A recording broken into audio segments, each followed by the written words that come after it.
Swastiastu, selamat siang, selamat datang untuk semua calon peserta didik baru tahun pelajaran 2020-2021 di SMP Negeri 1 Bebandem.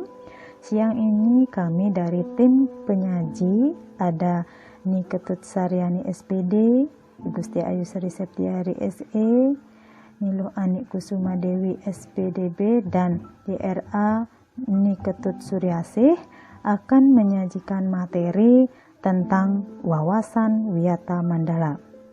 Nah, sebelum lanjut, kita bahas dulu arti dan makna dari wawasan Wiyata Mandala. Wawasan Wiyata Mandala di sini terdiri dari 3 kata, ada wawasan, wiyata, dan mandala. Apa itu wawasan? Nah, wawasan dapat diartikan sebagai suatu pandangan atau sikap yang mendalam terhadap suatu hakikat. Wiyata artinya pendidikan dan mandala artinya tempat atau lingkungan. Nah, jadi wawasan Wiyata Mandala dapat diartikan sebagai sikap menghargai dan bertanggung jawab terhadap lingkungan sekolah sebagai tempat menuntut ilmu pengetahuan. Nah, unsur-unsur apa saja yang terdapat dalam Wiyata Mandala? Di sini unsur-unsur Wiyata Mandala meliputi 1. Sekolah merupakan lingkungan pendidikan. Yang kedua, kepala sekolah mempunyai wewenang dan tanggung jawab penuh atas penyelenggaraan pendidikan dalam lingkungan sekolah. Yang ketiga, antar guru dan orang tua siswa harus saling pengertian dan kerjasama erat untuk mengemban tugas pendidikan. Jadi hubungannya harus yang serasi. Yang keempat, warga sekolah di dalam maupun di luar sekolah harus menjunjung tinggi martabat dan citra guru. Yang kelima, sekolah harus bertumpu pada masyarakat sekitarnya dan mendukung antar warga. Kemudian, sekolah dan fungsinya. Sekolah merupakan tempat penyelenggaraan proses belajar mengajar, menanamkan dan mengembangkan berbagai nilai, ilmu pengetahuan, teknologi, dan keterampilan. Sekolah merupakan lembaga pendidikan formal, tempat berlangsungnya proses belajar mengajar untuk membina dan mengembangkan. Apa yang dikembangkan? Di sini yang pertama, ada ilmu pengetahuan dan teknologi, kemudian pandangan hidup atau kepribadian, ada hubungan antar manusia dengan lingkungan atau manusia dengan Tuhannya, dan kemampuan berkarya. Kemudian, apa fungsi sekolah itu?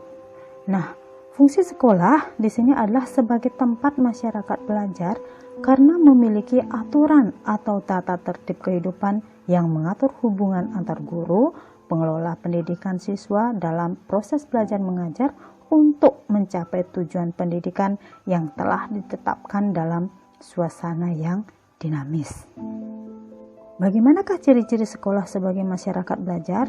Nah, di sini ciri-ciri sekolah sebagai masyarakat belajar ada 3. Yang pertama, ada guru dan siswa sehingga dapat menimbulkan terjadinya proses belajar mengajar yang tertib. Tercapainya masyarakat yang sadar mau belajar dan bekerja keras, dan terakhir terbentuknya manusia Indonesia seutuhnya. Kemudian, prinsip-prinsip sekolah.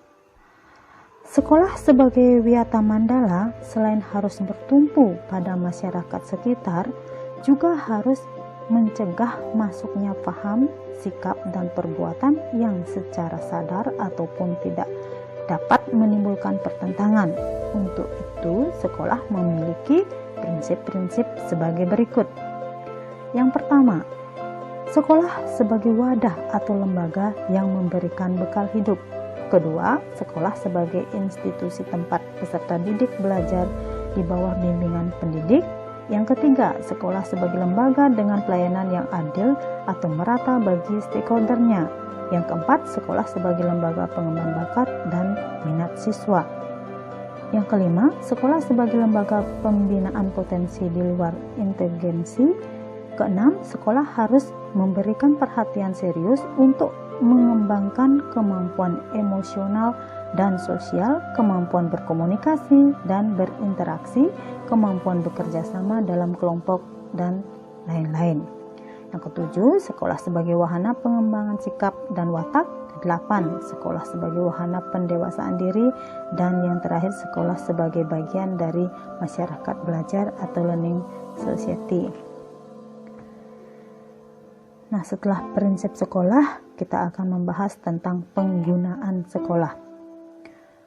Penggunaan sekolah di sini, yang mana sekolah dikatakan sebagai tempat suatu lembaga pendidikan yang diperuntukkan sebagai tempat proses kegiatan belajar mengajar, itu tidak boleh dijadikan sebagai tempat satu, ajang promosi atau penjualan produk-produk perniagaan yang tidak berhubungan dengan pendidikan. Yang kedua, sekolah merupakan lingkungan bebas rokok bagi semua pihak.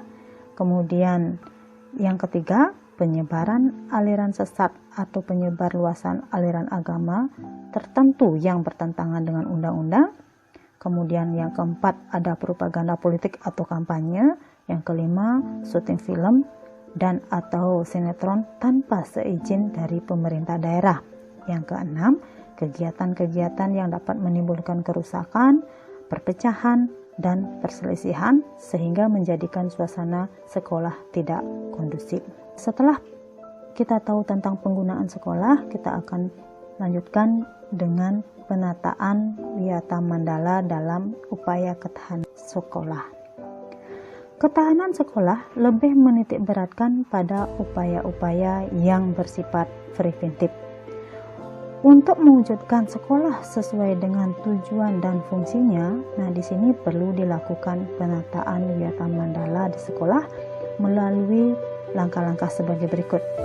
Yang pertama, meningkatkan koordinasi dan konsolidasi sesama warga, baik itu warga sekolah, untuk mendapat pencegahan sedini mungkin adanya kegiatan atau tindakan yang dapat mengganggu proses belajar mengajar. Kemudian melaksanakan tata tertib sekolah secara konsisten dan berkelanjutan, melakukan koordinasi dengan komite sekolah dan pihak keamanan setempat untuk terselenggaranya ketahanan sekolah. Kemudian, mengadakan penyuluhan bagi orang tua dan siswa yang bermasalah, mengadakan penyuluhan dan pembinaan sadar hukum bagi siswa, pembinaan dan pengembangan keimanan, ketakwaan, etika bermoral Pancasila, kepribadian sopan santun, dan berdisiplin. Pengembangan logika para siswa, rajin belajar, gairah menulis, gemar membaca informasi atau penemuan para ahli. Kemudian mengikut sertakan siswa dalam kegiatan ekstrakurikuler dan pengembangan diri. Dan terakhir, mengadakan karya wisata dalam rangka pengembangan iptek. Nah, kita lanjutkan dengan tugas, wewenang, dan tanggung jawab kepala sekolah dalam hal melaksanakan Wiyata Mandala. Kepala sekolah sebagai pimpinan utama bertugas dan bertanggung jawab memimpin penyelenggaraan belajar mengajar serta membina pendidik dan tenaga kependidikan serta membina hubungan kerjasama dan peran serta masyarakat. Kepala sekolah dalam melaksanakan penataan Wiyata Mandala di sekolah dengan melakukan kegiatan-kegiatan sebagai berikut. Yang pertama, kepala sekolah di sini harus bisa melaksanakan program-program yang telah disusun bersama komite sekolah, kemudian menyelenggarakan musyawarah sekolah yang melibatkan pendidik, OSIS, komite sekolah, tokoh masyarakat, serta pihak keamanan setempat. Yang ketiga, menertibkan lingkungan sekolah, baik yang berbentuk perangkat kelas, dalam hal ini adalah sarana prasarana, dan perangkat lunak, yang berupa peraturan-peraturan, tata tertib, tata upacara, dan lain-lain.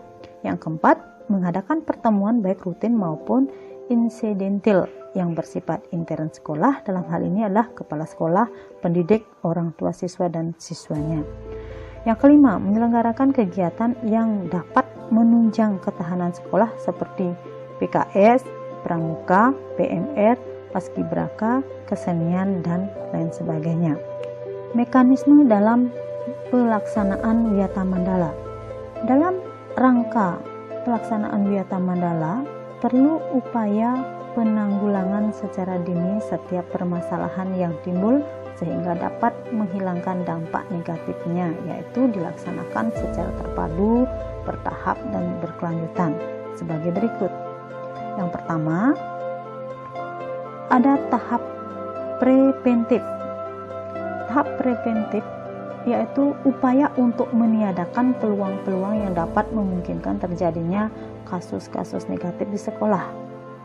Ini bisa dilakukan melalui 1. Pemeliharaan sekolah dan lingkungan sekolah serta menciptakan kebersihan dan lingkungan serta ketertiban agar siswa merasa nyaman dan menyenangkan dan tidak ada tempat tertentu yang dijadikan untuk hal-hal yang negatif. Yang kedua, menciptakan suasana yang harmonis antar pihak pendidik atau staf dan siswa serta penduduk di sekitar sekolah. Kemudian, membentuk jaringan-jaringan pengawasan atau kontrol dan rahasia terhadap kegiatan siswa di lingkungan sekolah, menghilangkan bentuk-bentuk perpeloncoan pada saat MPLS, meminimalisir keterlibatan kelompok maupun perorangan dalam kegiatan sekolah, mengisi jam-jam kosong dengan pelajaran atau kegiatan ekstra lainnya. Kemudian meningkatkan kegiatan ekstrakurikuler pada masa awal atau akhir semester dan masa liburan sekolah, serta meningkatkan keamanan dan ketertiban khususnya pada saat berangkat atau usai sekolah. Kemudian tahap 2 yaitu tahap preventif adalah upaya untuk meniadakan peluang-peluang yang dapat memungkinkan terjadinya kasus-kasus negatif di sekolah melalui 1. Mendamaikan para pihak yang terlibat perselisihan berikut orang tua atau pendidik pembinanya. Yang kedua, membatasi areal tempat terjadinya aksi. Yang ketiga, menetralisir isu-isu yang berkembang dan mencegah timbulnya isu-isu baru. 4. Berkoordinasi dengan pihak keamanan apabila terdapat pihak luar sekolah yang melanggar keamanan, ketertiban, dan perbuatan kriminalitas di lingkungan sekolah. Kemudian mengungkapkan lebih lanjut keterlibatan pihak luar sekolah atas kasus yang timbul dan menyelesaikannya secara hukum, mengikutsertakan para ahli untuk mengadakan bimbingan dan penyuluhan, serta memberikan sanksi sesuai tata tertib yang berlaku. Demikianlah penyajian materi tentang wawasan Wiyata Mandala untuk menyemangati kalian mengikuti kegiatan ini. Di sini ada nanti soal, nah silakan kalian kerjakan.